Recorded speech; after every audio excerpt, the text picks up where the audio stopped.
Hi, in this video I will show you how to make photos private in the Facebook. So you can simply follow this procedure. Let's say you have uploaded a picture that is for everyone, and now you want to make that picture private. You can simply follow this procedure. So first of all, open your Facebook mobile application and log into your account. Once you will log into your account, select the picture you want to make the private, like this.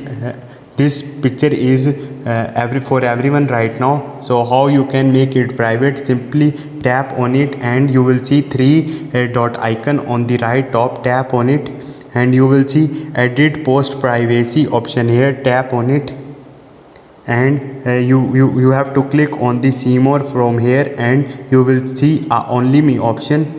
So once you will click on the only me, this photo will be private on the Facebook. So you can only see this picture or the video on the Facebook. No other user will able to see this. So this is the way you can make your picture private on the Facebook. Hope this video will helpful for you. See you next time. Thank you.